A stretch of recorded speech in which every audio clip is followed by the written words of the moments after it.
That's what I called for. She did not give me the report ID. I had made like 20 something. I'm trying to tell you, I had made like 20 something reports in the past until I started recording my calls. No, they never investigated 20 something reports. When I started recording my calls, they claimed they investigated, but CPS claims they have no investigations to be found. There's something mysterious going on with my calls. So she went through the long spill, but did not give me the report ID. My calls are, and she said that you couldn't investigate. On the phone it says it's a state jail felony, but CPS refuses to investigate and covers for it, and have been doing so for 5 years. Again, I'm just. Do you see it? I gave you all my information. You see it? I gave you. Let me just go ahead. And see if I can find that report that was made today using your name. Your name, you said it was Hannah Clark, Hannah. Keyana. Okay.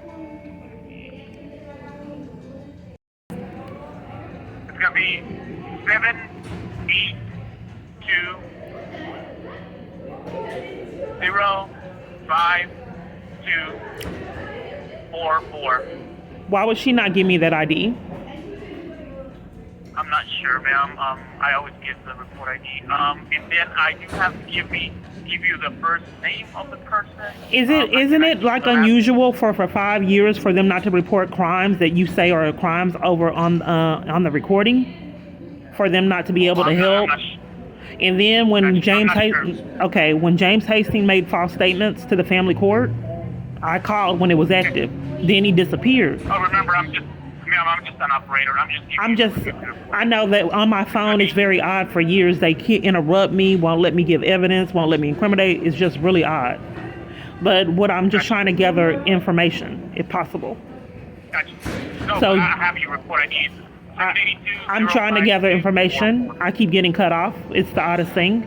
Police were at my cell phone provider. They keep coming and won't let me report crimes going on. Because not a lot of people know that you can do things to sabotage calls. They can use their, I forgot what it's called. Ma'am, I'm just an operator. So I know, but you're a CPS operator, and I'm trying to report crimes with CPS, and I'm having a hard time reporting it to you. Ma'am, I don't work for CPS. But you're intake, right? Yes, I'm intake, but that's all I am. Right. So I do have that for you.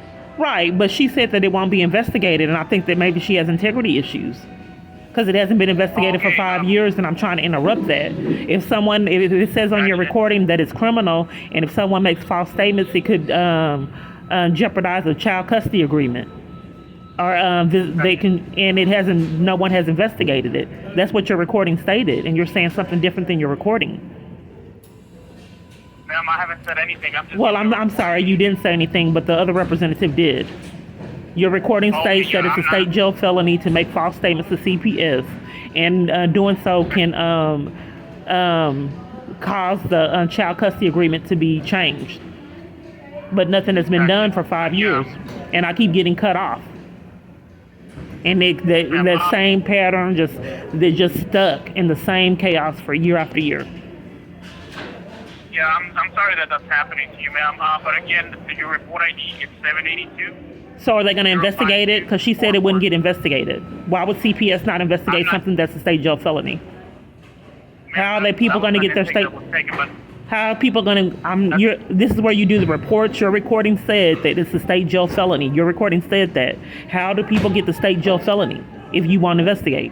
Oh, okay, yeah. No, let me explain. So yeah, if it was something that was supposed to investigate it, from what I understand, like again, I'm just an operator, is that they kind of go through whatever you reported, and if it was a mistake, they can always send it back, and then they'll investigate it. But if it wasn't a mistake, and she said it wasn't going to be investigated, it won't get investigated. So it was a mistake because it was false statements when I didn't have my child. I didn't have my child. I was lied on, blatantly lied. Ma'am, but again, report ID is 782-052. But I just wanted to make sure that I'm not being heard. I want to make sure that people are still not covering for crimes still on my phone, and it gets investigated. Because I tried for 20-something times, I didn't receive a letter. I didn't receive one call, and no one saw the 20 reports I made over my phone. And they would hang up in my face and do all kind of strange things. And like I said, not a lot of people know that you can get scam call. I don't know what it's called. I can't think of it right now. But you can get calls that outgoing and inbound and outbound. If you have enough money that you can manipulate. Why don't you want to know that, sir? Why don't you want to know that?